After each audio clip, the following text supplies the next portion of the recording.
Good morning विद्यार्थी मित्रों, सुप्रभातम। धोरण 12 प्रायोगिक भौतिक विज्ञान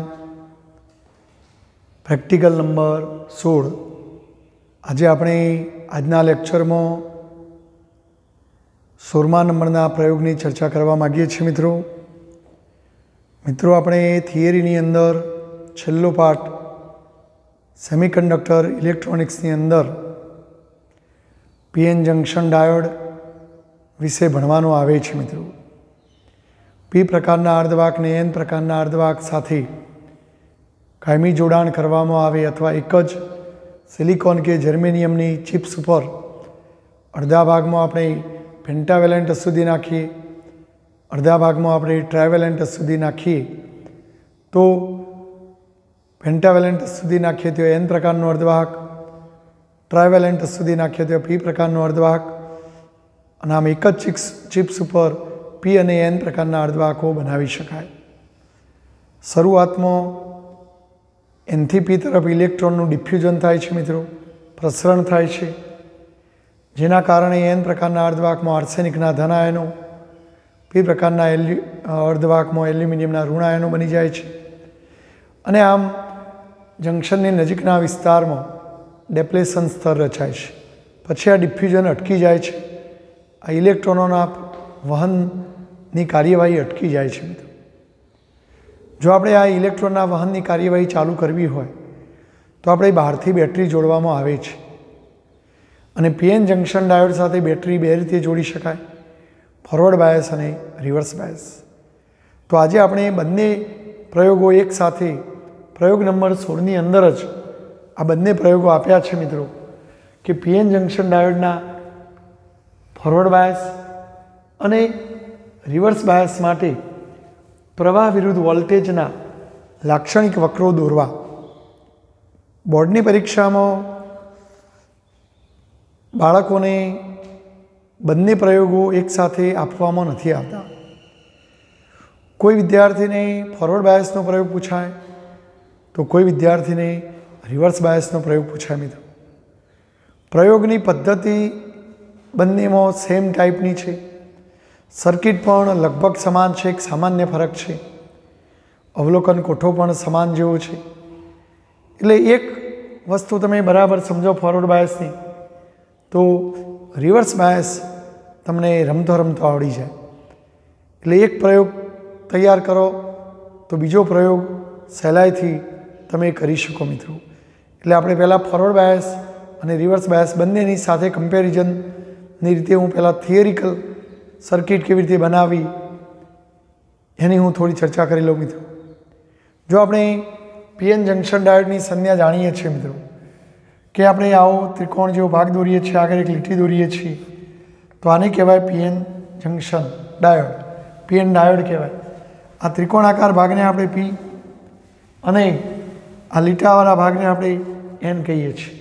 તો જો આ પીએન જંક્શન ડાયોડ મેં દોર્યો, જો અહીંયા પણ હું એ જ કામ કરીશ ફરી મિત્રો કે ભાઈ આ પીએન જંક્શન ડાયોડ છે, પી અને આ એન અર્ધવાહક।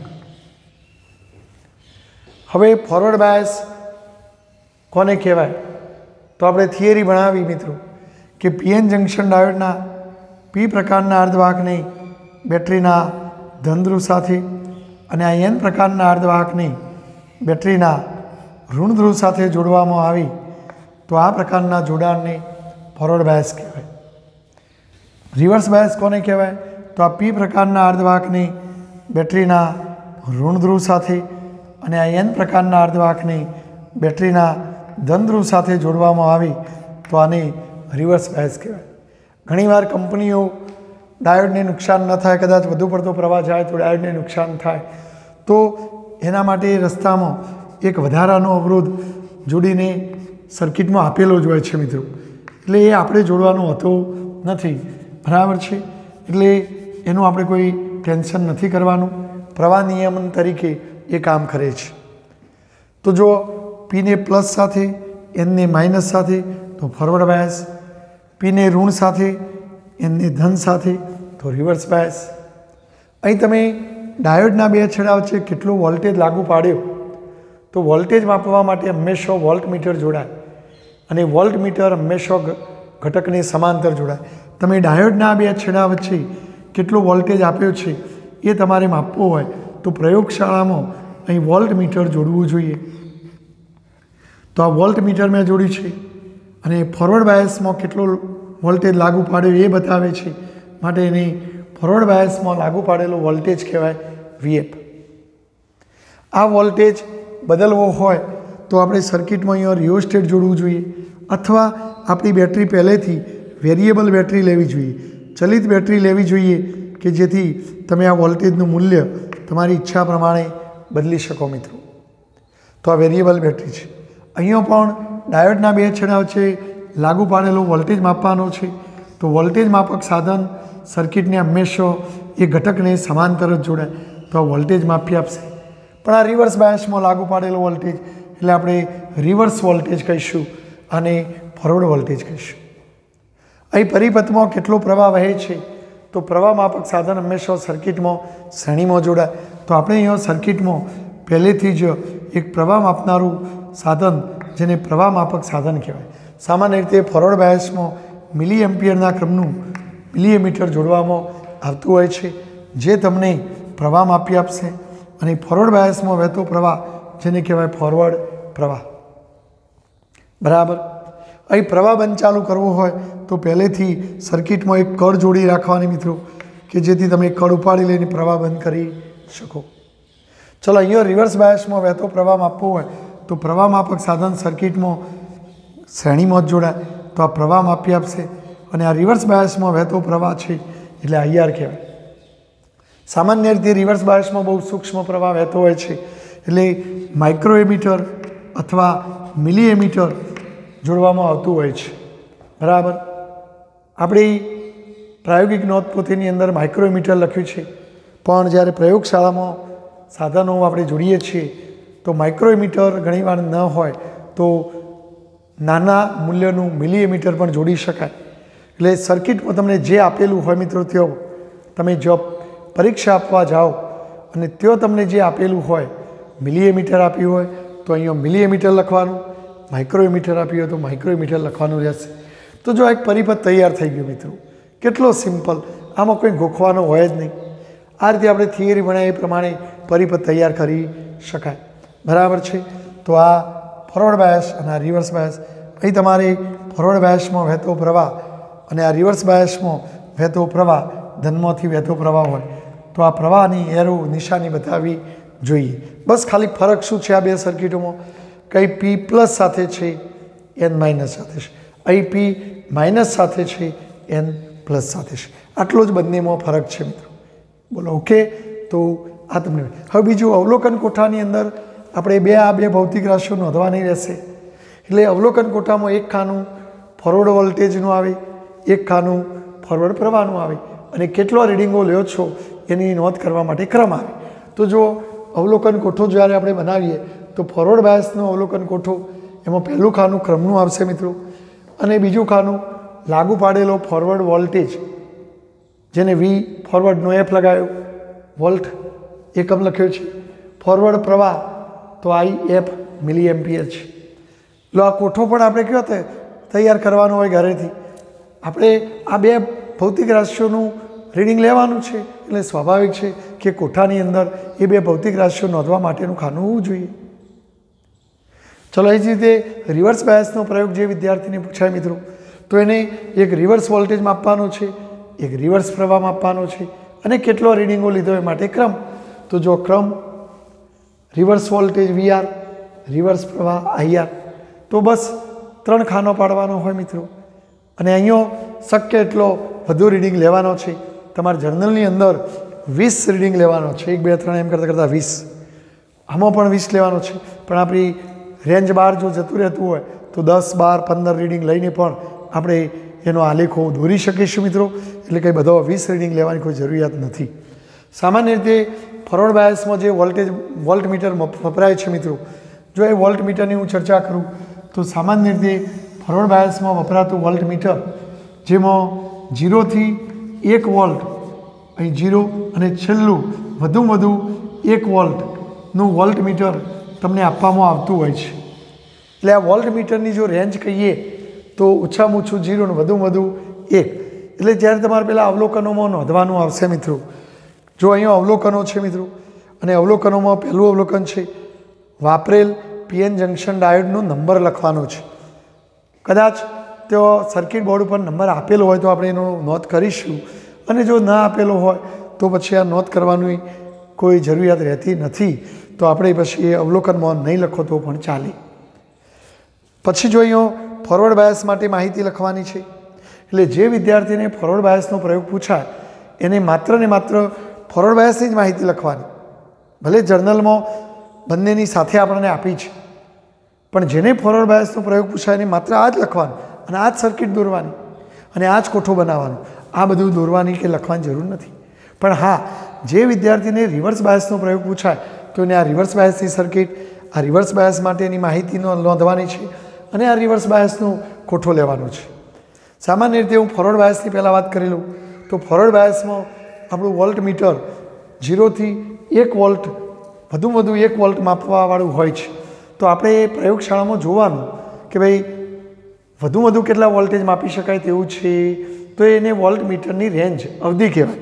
તો જો અહીંયા અવલોકનમાં આપણે લખીશું કે ફોરવર્ડ બાયસ માટે વોલ્ટ મીટરની અવધિ 0 થી કેટલા વોલ્ટ મિત્રો, તો 1 વોલ્ટ. ધારો કે તમે જે પ્રયોગશાળામાં જાઓ ત્યાં 3 વોલ્ટ સુધીનું વોલ્ટ મીટર આપ્યું હોય તો પછી તમારે અહીં લખવું પડે 0 થી 3 વોલ્ટ. એ તો જેવું આપ્યું હોય એ પ્રમાણે નોંધવાનું મિત્રો. ચલો પછી વોલ્ટ મીટરના માપક્રમનું લઘુત્તમ માપ, કે ભાઈ વોલ્ટ મીટરમાં તમે ઓછામાં ઓછું કેટલું મૂલ્ય માપી શકો, તો તમારે વોલ્ટ મીટરના સ્કેલનો અભ્યાસ કરવાનો. દાખલા તરીકે આ વોલ્ટ મીટરમાં હું બતાવું તમને કે આ પહેલો કાપો તો 0 છે, પછી આ 1 કાપો, બીજો, ત્રીજો, ચોથો, પાંચમો, છઠ્ઠો, સાતમો, 10મો, અને આ 10મા કાપે ધારો કે 0.2 વોલ્ટ લખેલું છે. તો એનો મતલબ શું કે 10 વિભાગ, આ 10 વિભાગ બરાબર 0.2 વોલ્ટ. તો મને કહેશો આ એક વિભાગનું મૂલ્ય કેટલું, તો 1 ગુણ્યા 0.2 ભાગ્યા 10, એનો મતલબ 0.02 વોલ્ટ. તો આમ આ વોલ્ટ મીટર દ્વારા ઓછામાં ઓછું 0.02 વોલ્ટ મૂલ્ય માપી શકાય. એટલે આપણે અહીં લખવું પડે વોલ્ટ મીટરના માપક્રમનું લઘુત્તમ માપ 0.02. એટલે આપણે જ્યારે પેલા અવલોકન લેતા હોઈએ એ વખતે આ માહિતી આપણા માટે મદદરૂપ થાય કે ધારો કે તમારું સ્કેલ દર્શક એ આ ચોથા કાપે જઈને ઊભો છે મિત્રો, તો આ રીડિંગ કેટલું કહેવું, તો જો આ 1, 2, 3 અને 4 ચોથા કાપે ઊભો છે, તો એક વિભાગનું મૂલ્ય કેટલું છે મિત્રો 0.02, તો 4 વિભાગનું મૂલ્ય કેટલું થાય 0.08 થાય મિત્રો. તો તમે તરત કહી શકો કે આ રીડિંગ 0.08 છે. ધારો કે આ તમારો દર્શક આટલે જઈને ઊભો છે 7મા કાપે, પહેલો, બીજો, ત્રીજો, ચોથો, પાંચમો, છઠ્ઠો, 7મો કાપો, તો તરત તમે કહી શકશો કે એક વિભાગનું મૂલ્ય આટલું, તો 7 વિભાગનું મૂલ્ય કેટલું, તો 7 દુ 14, તો અહીં તમે કહેશો 0.14 વોલ્ટ. અને એટલા માટે આ લઘુત્તમ માપ આપણા માટે અગત્યનું છે. બોલો ક્લિયર? તો વોલ્ટ મીટરનું આ રીતે નોંધવાનું રહેશે મિત્રો. ચલો મિલીમીટરની વાત કરું તો સામાન્ય રીતે ફોરવર્ડ બાયસમાં જે મિલીમીટર તમને આપવામાં આવતું હોય છે મિત્રો, એ 0 થી 25 મિલીએમ્પિયરની રેન્જનું આપવામાં આવતું હોય છે. બરાબર, કે ભાઈ ચલો આ મિલીમીટર છે, પહેલો 0 છે અને છેલ્લામાં છેલ્લું 25 મિલીએમ્પિયર લખેલું છે. તો આ મિલીમીટરની રેન્જ એટલે ફર્સ્ટ એન્ડ લાસ્ટ વચ્ચેનું માપ છે. તો મિલીમીટરની રેન્જ 0 થી 25 મિલીએમ્પિયર લખવી જોઈએ. કોઈ પ્રયોગશાળામાં 50 મિલીએમ્પિયર સુધીનું આપ્યું તો જેવું આપ્યું હોય એ પ્રમાણે આપણે જોઈને લખવાનું રહેશે. ચલો એ જ રીતે મિલીમીટરનું લઘુત્તમ માપ, દાખલા તરીકે તમને જે મિલીમીટર આપ્યું છે એમાં 0 છે અને 25 છે, પછી આ 1, 2, 3, 4, 5, 6, 7, 8, 9, 10, અને આ 10મા વિભાગ આગળ ધારો કે 5 લખ્યું છે, તો એનો મતલબ કે 10 વિભાગ બરાબર 5 મિલીએમ્પિયર છે મિત્રો. તો મને કહેશો એક વિભાગનું મૂલ્ય કેટલું, તો તરત તમે કહેશો કે 5 ભાગ્યા 10 એટલે કે 0.5 મિલીએમ્પિયર. તો આ રીતે તમે અહીંયા એ મિલીમીટરનું લઘુત્તમ માપ 0.5 મિલીએમ્પિયર લખવું પડે. જો આની મદદથી આપણે પેલું રીડિંગ લેવામાં તકલીફ ન પડે. ધારો કે તમારો સ્કેલ અહીંયા 6ઠ્ઠા નંબરના કાપા ઉપર જઈને ઊભો છે, બરાબર, તો તરત તમે આવું કહી શકશો મિત્રો કે એક વિભાગનું મૂલ્ય કેટલું, તો 0.5 5 મિલી એમ્પિયર। તો અહીંયા એક જો આ 0 છે, પછી આ 1 2 3 4 5 6, તો 6 વિભાગ બરાબર શું થાય? તો 6 પંચો 30 અને 1 પોઈન્ટ કાપો તો તરત તમે કહેવાના 3 મિલી એમ્પિયર। તો આ રીતે તમે રીડિંગ લેવામાં તમને સરળતા રહે એ માટે આ લઘુત્તમ માપ જાણવું જરૂરી છે। જો વિદ્યાર્થીને રિવર્સ બાયસનો પ્રયોગ પૂછાયો હોય તો રિવર્સ બાયસમાં સામાન્ય રીતે જે વોલ્ટ મીટર આપવામાં આવે છે એ 0 થી 100 વોલ્ટ કે 50 વોલ્ટનું આપવામાં આવે છે મિત્રો। 0 થી 100 વોલ્ટ કે 50 વોલ્ટનું કે એવો મોટા મૂલ્યનું, કારણ કે રિવર્સ બાયસમાં સામાન્ય રીતે ડેપ્લેશન સ્તરની જાડાઈ બહુ મોટી હોય છે, એટલે પ્રવાહ સહેલાઈથી વહી નથી શકતો, એટલે તમારે વધારે વોલ્ટેજ આપવા પડશે। અને એટલા માટે વધારે વોલ્ટેજ આપવા માટે વોલ્ટ મીટર વધારે મૂલ્યનું, એટલે કે વધારે વોલ્ટેજ આપી શકે એવી બેટરી જોડીશું, એટલે વોલ્ટેજ વધારે તમારે માપવાના છે, એટલે વોલ્ટ મીટરની અવધિ થોડી વધુ લેવામાં આવશે। તો અહીંયા લખીશું 0 થી 100 વોલ્ટ। જ્યારે ફોરવર્ડ બાયસની અંદર ડેપ્લેશન સ્તરની જાડાઈ નાની હોય છે, માટે ઇલેક્ટ્રોનને આ સ્તર કુદાવીને પેલી બાજુ મોકલવા માટે બહુ વધારે વોલ્ટેજની જરૂર નથી હોતી, એટલે વોલ્ટ મીટર ત્યાં અથવા ત્યાં બેટરી ઓછા વોલ્ટની હોય છે, એટલે વોલ્ટ મીટર પણ તમે ઓછા રેન્જવાળું લો તો ચાલે, જ્યારે આમાં વધારે રેન્જવાળું લેવું પડે। જો હવે એના લઘુત્તમ માપની વાત કરીએ મિત્રો, તો દાખલા તરીકે આ 0 થી 100 વોલ્ટ છે અને એની અંદર મિત્રો દાખલા તરીકે આ 0 1 2 એમ કરીને 10 કાપા થયા, ત્યાં 25 લખેલું છે, તો એનો મતલબ કે 10 વિભાગ બરાબર 25 વોલ્ટ। તો મને કહેશો એક વિભાગનું મૂલ્ય કેટલું? તો 25 ભાગ્યા 10 એટલે 2.5 વોલ્ટ થશે। તો આપણે ત્યાં વોલ્ટ મીટરના માપક્રમનું લઘુત્તમ માપ 2.5 વોલ્ટ। જો આ લઘુત્તમ માપ મળી જાય તો આપણું કામ સરળ થઈ જાય કે ભાઈ તમારો દર્શક, ધારો કે આ તમારો દર્શક અહીં 8મા કાપે જઈને ઊભો છે, તો આ રીડિંગ કેટલું થયું? તો તરત તમે કહી શકવાના કે એક વિભાગનું મૂલ્ય 2.5, તો 8 વિભાગનું મૂલ્ય કેટલું? તો 25 8 200 અને 1 પોઈન્ટ કાપો એટલે 20। તો અહીંયા આ 20 થયું કહેવાય મિત્રો, શું કહેવાય? 20। તો 20 વોલ્ટ થયું કહેવાય। તો આ રીતે લઘુત્તમ માપથી તમે રીડિંગ લેવામાં તમને સરળતા રહેશે। ચલો પછી ત્રીજું અવલોકન, માઇક્રો એમીટરની અવધિ। જો તમને પ્રયોગશાળામાં માઇક્રો એમીટર આપ્યું હોય તો પછી બધું માઇક્રો એમીટર લઈને વાત કરવાની, તો પછી અવલોકન કોઠામાં પણ રિવર્સ પ્રવાહ આટલા માઇક્રો એમ્પિયર લખવાનું। પણ ધારો કે ઇન કેસ પ્રયોગશાળામાં તમને મિલીએમીટર આપ્યું છે, આ માઇક્રોમીટરના બદલે શું આપ્યું છે? મિલીએમીટર। તો પછી આ વાક્યમાં આપણે સુધારો કરી માઇક્રો શબ્દ કાઢીને મિલીએમીટરની અવધિ લખીશું, 0 થી કેટલા મિલી એમ્પિયર। સામાન્ય રીતે પ્રયોગશાળામાં તમને 0 થી 1 મિલી એમ્પિયર, કારણ કે માઇક્રોમાં માપવાનું હોય તો માઇક્રોમાં 100 માઇક્રો કે 200 માઇક્રોનું, અથવા મિલી એમ્પિયરમાં 0 થી 1 મિલી એમ્પિયરની રેન્જનું તમને મિલીએમીટર આપવામાં આવતું હોય છે।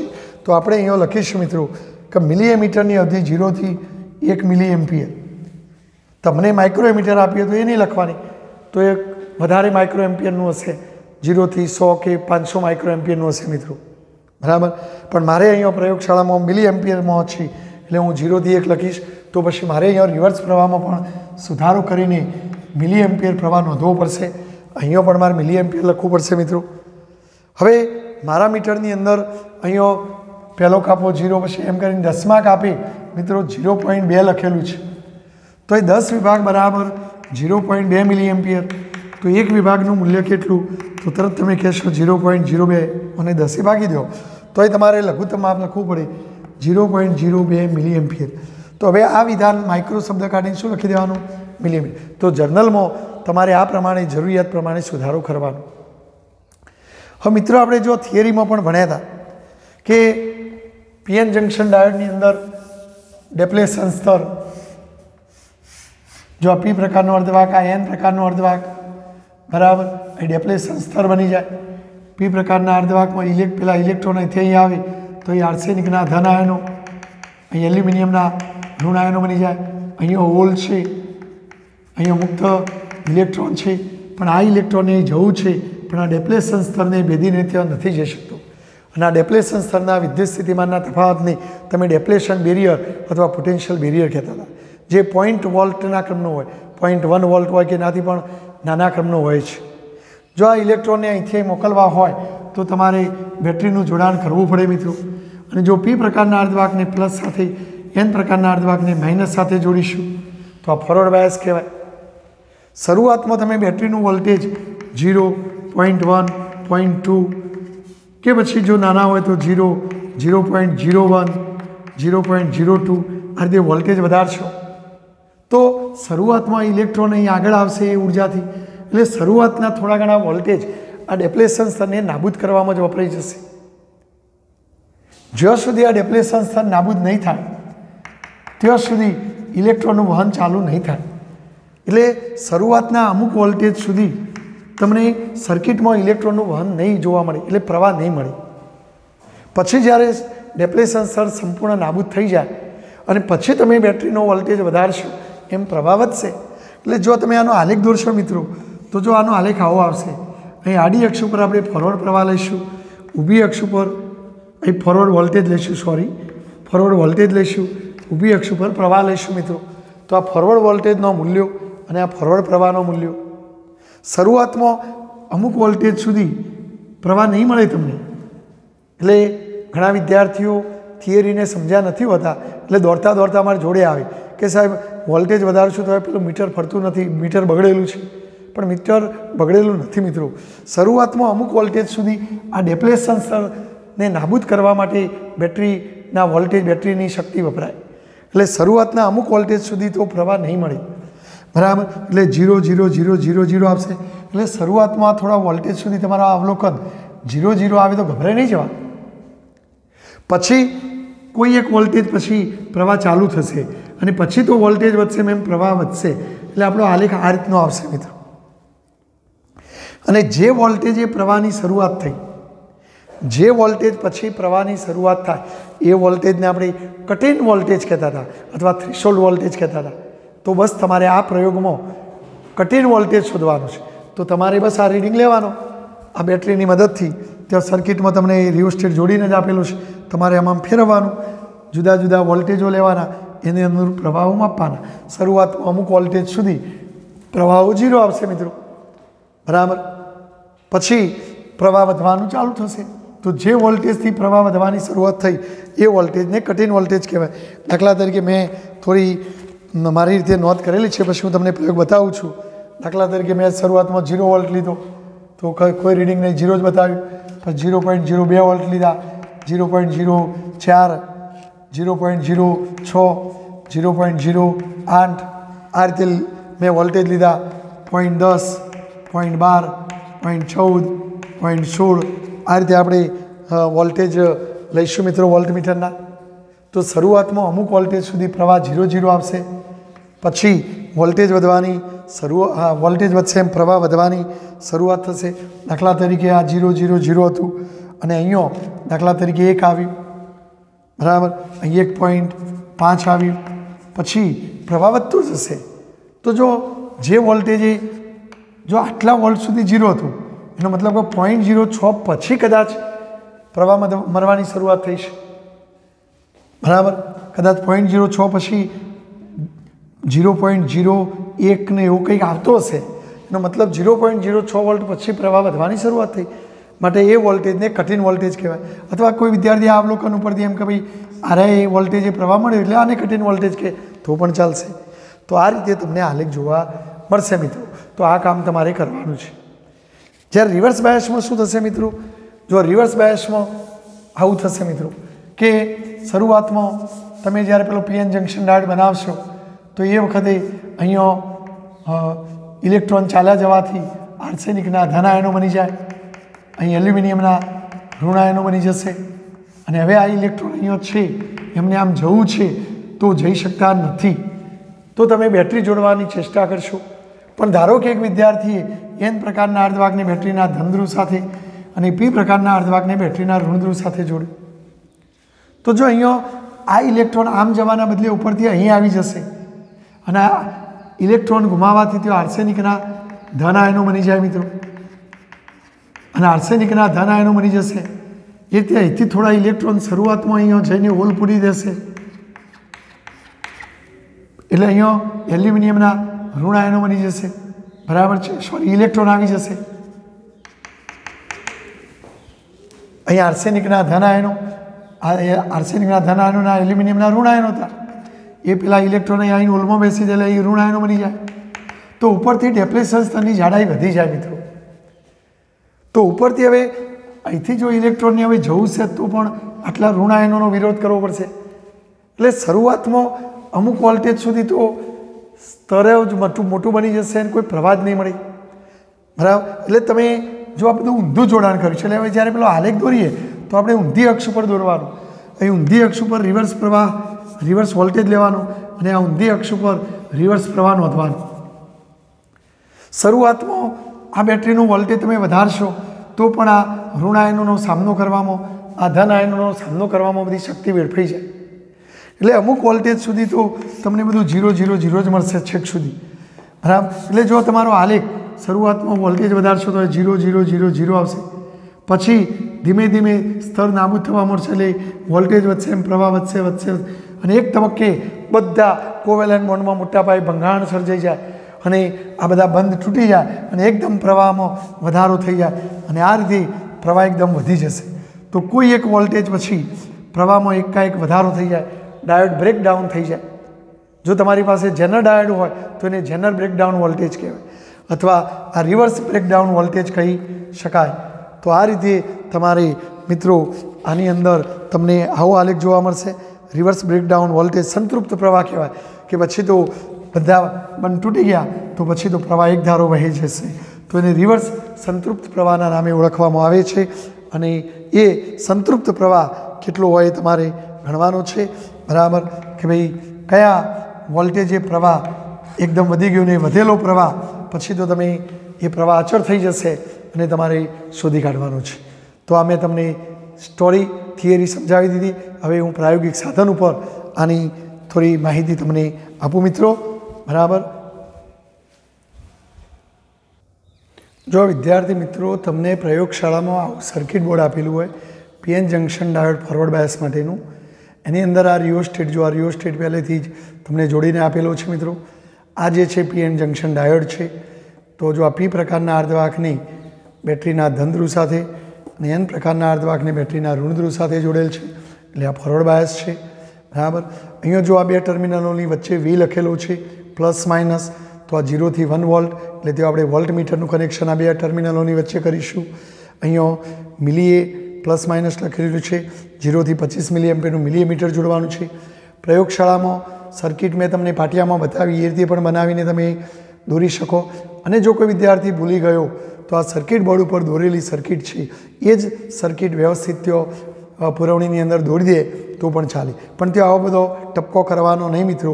અહીંયા વોલ્ટ મીટર એટલે તમારે એ રીતે વી બતાવવાનું, એ ડાયોડ બતાવવાનો, એ પ્રવાહ માપક સાધન બતાવવાનું. તો આ રીતે તમને આ તૈયાર સર્કિટ બોર્ડ આપવામાં આવશે. આ રિયોસ્ટેટનું અંદર જ કનેક્શન કરેલું હોય છે. આની મદદથી તમે આમ ફેરવીને વોલ્ટેજમાં વધઘટ કરી શકો. બરાબર. જો પછી બીજું અહીંયા હું તમને વોલ્ટ મીટર બતાવું મિત્રો. તો જો આ તમારી નજર સમક્ષ મેં વોલ્ટ મીટર મૂક્યું છે. અહીં 0 વોલ્ટ છે, પછી 0.2, 0.4, 0.6, 0.8 ને 1. તો આની અવધિ 0 થી 1 વોલ્ટની છે મિત્રો.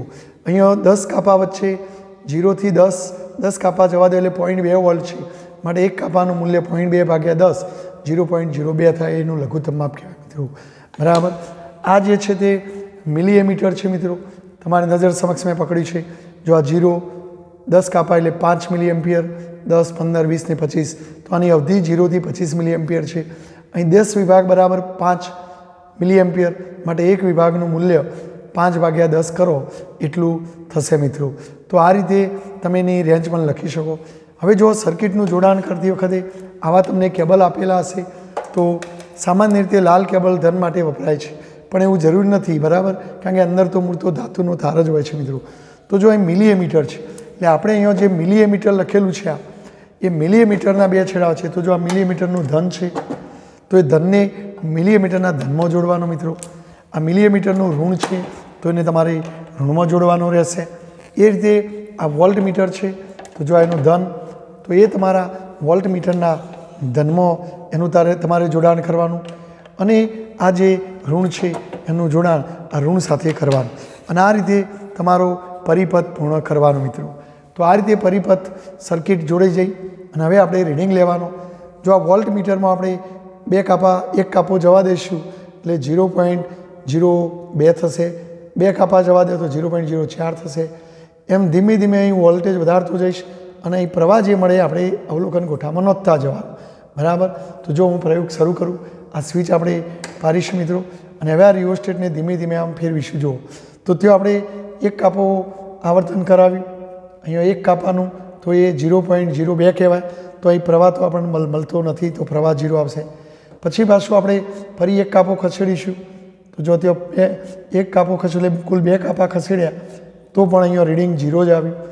એ રીતે 3 કાપા ખસેડીએ તો જો ત્યાં વોલ્ટમીટરમાં 3 કાપા આપણે ખસેડીશું મિત્રો, બરાબર। તો પણ અહીં હવે જો ધીમે ધીમે વધવાનું શરૂ થશે, તો આ રીતે 0.606 તમને એક કાપો ખસ્યો તો એ પ્રમાણે પ્રવાહ નોંધવાનો, અને આ રીતે તમે જો વોલ્ટેજ વધારતા જઈશું એમ પ્રવાહ ધીમે ધીમે વધતો જશે। અહીં સ્કેલ તમે મીટરમાં જોઈ શકો છો, ધીમે ધીમે હું વોલ્ટેજ વધારું છું એ, અને જો હવે પછી એકદમ પ્રવાહ વધવા માંડ્યો મિત્રો, બરાબર। જુઓ તમે હવે તો ફટાફટ પ્રવાહ વધે છે, બરાબર। તો આ રીતે તમારે રેન્જ જેટલી કેપેસિટી છે એટલા સુધી જ રીડિંગો લેવાનો, પછી અહીં મિલીમીટરનો કોટો બહાર નીકળી જાય અને અહીં તમારું છેલ્લું રીડિંગ 0.2 છે, તો પછી આગળ વોલ્ટેજ વધારીને પછી રીડિંગ લેવાની કોઈ જરૂર નથી, કારણ કે પ્રવાહ ખૂબ વધી ગયો છે મિત્રો। તો આ રીતે તમારે આ પ્રયોગ કરવાનો। બસ આ જ રીતે રિવર્સ બાયસનું જો તમને આ રીતે સાધન આપ્યું હોય તો અહીંયા વોલ્ટમીટરની સામે વોલ્ટમીટર જોડવાનું, માઇક્રોમીટરની સામે માઇક્રોમીટર જોડવાનું, અને સ્વિચ ચાલુ કરી આ રિયોસ્ટેટની મદદથી તમારે આ રિયોસ્ટેટની મદદથી જુદા જુદા વોલ્ટેજો ગોઠવી તેને અનુરૂપ પ્રવાહો માપવાના, બરાબર। અમુક વોલ્ટેજ સુધી પ્રવાહ 0 જ આવશે અને પછી વોલ્ટેજ વધે એમ પ્રવાહ વધશે, અને એ રીતે પછી એકદમ પ્રવાહ વધી જશે। પછી આપણે એકદમ પ્રવાહ વધી જાય તો એ પ્રવાહને સંતૃપ્ત પ્રવાહ કહીશું, આગળ રીડિંગ લેવાનો નહીં, એટલે આપણું કામ અટકાવી દેવાનું, અને પછી એમના આલેખો આપણે દોરવાના, અને એ આલેખો દોર્યા પછી આપણે પ્રયોગ પૂર્ણ થયો કહીશું। તો આમ બંને પ્રયોગમાં મિત્રો તમને ખ્યાલ આવી ગયો હશે, બરાબર। પ્રયોગ પૂર્ણ થાય એટલે આપણે આ સાધન બંધ કરી દેવાનું, બરાબર, અને વાયરોને બધું છોડીને વ્યવસ્થિત મૂકી દેવાનું, અને પુરવણીમાં લખાણ લખાઈ ગયું હોય તો ગ્રાફ પેપર લઈ અને ગ્રાફ પેપર ઉપર આલેખ દોરી પુરવણીની સાથે એને બાંધીને પરીક્ષકને એ પરત કરી દેવાની। પરીક્ષક તમને પ્રયોગને લગતા જે પ્રશ્નો પૂછે તો એ તમને આવડવા જોઈએ મિત્રો। તો અહીંયા આ રીતે આપણે આ બંને પ્રયોગ એકસાથે મેં તમને બતાવ્યા। જેવું ફોરવર્ડ બાયસનું સાધન હોય એવું જ તમને રિવર્સ બાયસનું સાધન આપવામાં આવતું હોય છે, તો એ સાધનથી તમે કામ કરી શકો મિત્રો। જો વિદ્યાર્થી મિત્રો તમારી જર્નલની અંદર આ પ્રમાણે સર્કિટ દોરવાની છે, સ્ક્રીનશોટ લઈ અને આ માહિતી તમારે હાલ પૂરતી નોંધવી નોંધી લો, અથવા પ્રયોગશાળાની અંદર તમારી રીતે પણ પ્રયોગ કરીને આ રીડિંગ તમે લઈને પણ તમારું કામ કરી શકો છો, બરાબર। તો જો આ પણ તમે સ્ક્રીનશોટ લઈ લેશો મિત્રો અને તમે તમારા જર્નલમાં પણ લખી દેશો। જો આલેખો તમારે આ રીતે દોરવાના છે મિત્રો, આ ફોરવર્ડ બાયસનો આલેખ છે, બરાબર। આ રીતે સ્કેલનું અંકન તમારે કરવાનું, સ્ક્રીનશોટ લઈ અને લખી દેશો, તમારી રીતે પણ પ્રયોગ કરી શકો। 0.6 વોલ્ટ 0.06 વોલ્ટ પછી પ્રવાહ વધવાની શરૂઆત થઈ, માટે એને કટ ઇન વોલ્ટેજ કહેવાય। અહીંયા રિવર્સ બાયસનો આ આલેખ છે મિત્રો, તમારે આ રીતે સ્કેલનું અંકન કરવાનું। અહીં તમે જુઓ કે લગભગ 70 વોલ્ટેજ એ પ્રવાહમાં એકદમ વધારો થઈ ગયો, 65 વોલ્ટ સુધી પ્રવાહ બહુ ઓછો હતો, 0.026 હતો, 70 વોલ્ટેજ એકદમ પ્રવાહમાં વધારો થઈ ગયો, માટે 70 વોલ્ટને બ્રેકડાઉન રિવર્સ વોલ્ટેજ કહેવાય, અને એ વખતે આપણો પ્રવાહ સંતૃપ્ત પ્રવાહ તરીકે ઓળખીશું। તો આ રીતે તમારે જર્નલમાં કામ કરવાનું છે મિત્રો। અહીંયા પ્રયોગ આપણો પૂર્ણ થયેલો જાહેર કરીએ છીએ। ભારત માતા કી